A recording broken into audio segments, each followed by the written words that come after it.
आकाशवाणी लखनऊ से प्रस्तुत है प्रादेशिक समाचार।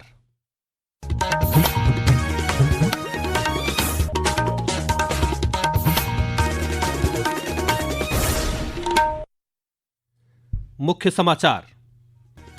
प्रधानमंत्री नरेंद्र मोदी ने लोकनायक जयप्रकाश नारायण अस्पताल पहुंचकर दिल्ली धमाके में घायल हुए लोगों से की मुलाकात। कहा, बख्शे नहीं जाएंगे साजिश में शामिल लोग। दिल्ली धमाके के बाद उत्तर प्रदेश में हाई अलर्ट जारी। हापुड़ में 2.5 किलो विस्फोटक और 38 किलोग्राम हाइड्रोफ्लोरिक एसिड केमिकल के साथ 3 लोग गिरफ्तार। मुख्यमंत्री योगी आदित्यनाथ ने लखनऊ में FIH हॉकी पुरुष जूनियर विश्व कप 2025 की ट्रॉफी का किया स्वागत। कहा, प्रदेश के हॉकी खिलाड़ियों ने दुनिया में बढ़ाया देश का मान। और राष्ट्रीय राजधानी क्षेत्र में खराब वायु गुणवत्ता के मद्देनजर ग्रैप का तीसरा चरण लागू।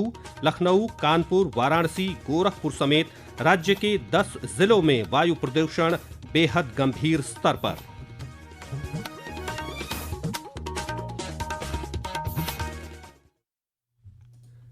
नमस्कार, प्रदेश के समाचारों के साथ मैं राघवेंद्र त्रिपाठी। और अब समाचार विस्तार से।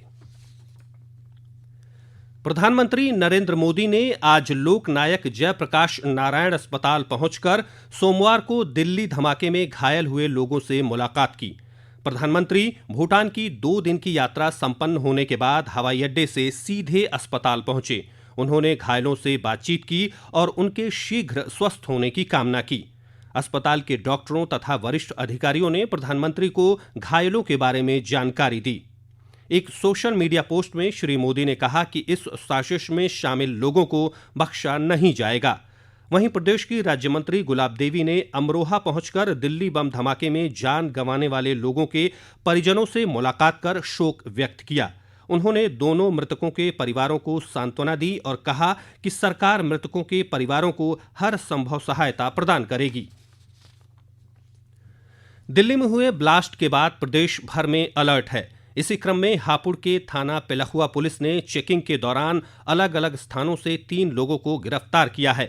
इनके पास से 2.5 किलोग्राम विस्फोटक और 38 किलोग्राम हाइड्रोफ्लोरिक एसिड केमिकल बरामद हुआ है। हापुड़ के अपर पुलिस अधीक्षक विनीत भटनागर ने बताया कि पकड़े गए आरोपियों के खिलाफ मुकदमा दर्ज कर लिया गया है और विभिन्न बिंदुओं को लेकर जांच की जा रही है। सीतापुर के रहने वाले कुछ मजदूर लोग जो दिल्ली में और पानीपत में काम करते थे किसी फैक्ट्री में, वहां से वो कुछ पदार्थ लेकर के आ रहे थे जो कि प्रतीत हुआ कि ये गंधक है, लगभग 2 किलो।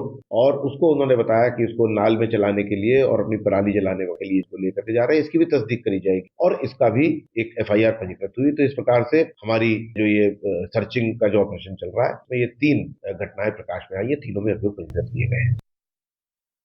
मुख्यमंत्री योगी आदित्यनाथ ने आज लखनऊ में FIH हॉकी पुरुष जूनियर विश्व कप 2025 की ट्रॉफी का स्वागत किया। इस अवसर पर उन्होंने कहा कि उत्तर प्रदेश में इस ट्रॉफी का आना यूपी के स्वर्णिम इतिहास का स्मरण कराने वाला क्षण है।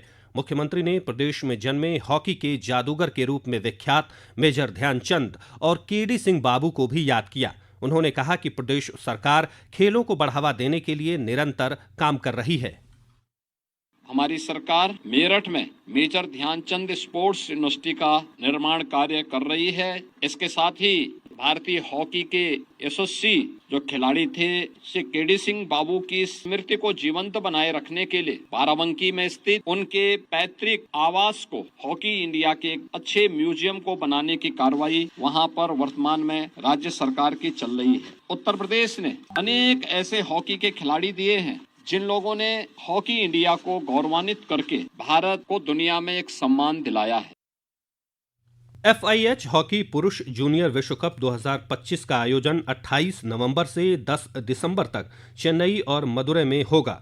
टूर्नामेंट में भारत, चीन, Belgium, Japan, Spain, New Zealand, Australia समेत 24 टीमें हिस्सा ले रही हैं। यूपी बोर्ड ने वर्ष 2026 की हाई स्कूल और इंटरमीडिएट परीक्षा की समय सारणी में इंटरमीडिएट संस्कृत और अंग्रेजी विषय की परीक्षा एक ही दिन में होने की वजह से समय सारणी में बदलाव किया है। अंग्रेजी की परीक्षा तय तिथि 20 फरवरी को दूसरी पाली में ही होगी, लेकिन संस्कृत की परीक्षा 20 फरवरी की बजाय 12 मार्च को दूसरी पाली में कराई जाएगी। केंद्रीय वाणिज्य उद्योग और सूचना प्रौद्योगिकी राज्य मंत्री जितिन प्रसाद आज पीलीभीत में लोक नायक बिरसा मुंडा की 150वीं जयंती के उपलक्ष्य में आयोजित जनजातीय गौरव दिवस में शामिल हुए। इस अवसर पर उन्होंने नेपाल सीमा पर बसी थारू समाज की महिलाओं को सम्मानित भी किया। कार्यक्रम को संबोधित करते हुए श्री प्रसाद ने लोक नायक बिरसा मुंडा के स्वतंत्रता संग्राम में दिए गए अमूल्य योगदान पर प्रकाश डाला। ये समाचार आप आकाशवाणी लखनऊ से सुन रहे हैं। ताज़ा समाचार जानने के लिए आप हमारी वेबसाइट newsonair.gov.in पर लॉगिन कर सकते हैं।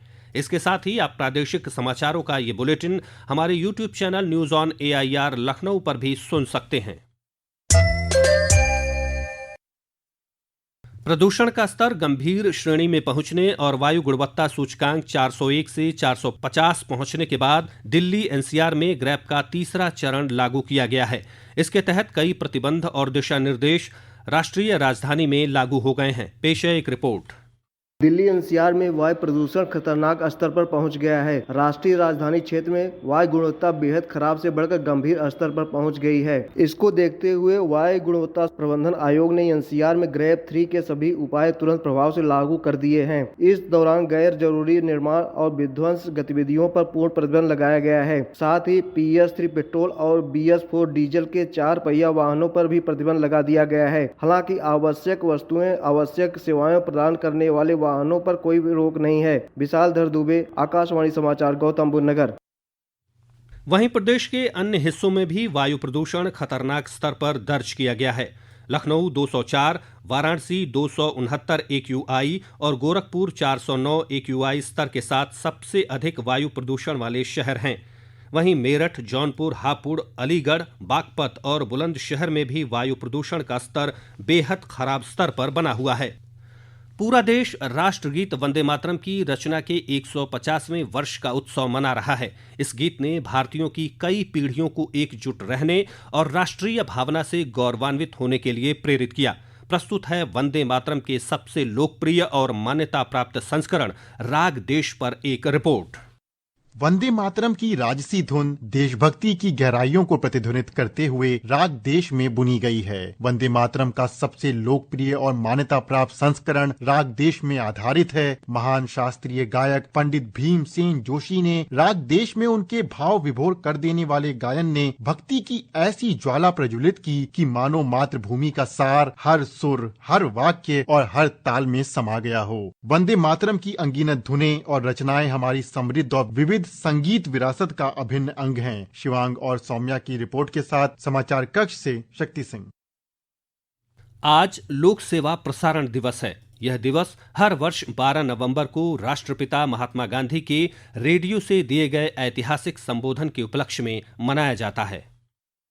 मैं रेडियो से बोलूं आपके लिए और आपके सामने तो अच्छा होगा, और पीछे जब जा सकता हूं तब जाऊं। तो मैं तो आपके पास आने की कोशिश कर रहा हूं। मैंने कुछ भी हिंदुस्तान की सेवा की है या तो कहो कि जगत की, क्योंकि मेरे पास हिंदुस्तान और जगत कोई अनोखी चीज नहीं है। प्रसारण के इतिहास में आज का दिन एक ऐसा ऐतिहासिक दिवस है जब राष्ट्रपिता महात्मा गांधी ने 1947 में दिल्ली स्थित प्रसारण भवन का पहला और एकमात्र दौरा किया था। गांधी जी ने दीपावली पर एक विशेष प्रसारण के माध्यम से पाकिस्तान से विस्थापित और कुरुक्षेत्र में ठहरे हुए शोकाकुल भारतीयों को संबोधित किया था। लोक सेवा प्रसारण दिवस प्रसारकों को राष्ट्रपिता महात्मा गांधी के आदर्शों और शिक्षाओं को देश के कोने कोने तक पहुँचाने के लिए प्रेरित करता है। नितिका के साथ आदर्श, आकाशवाणी समाचार, दिल्ली।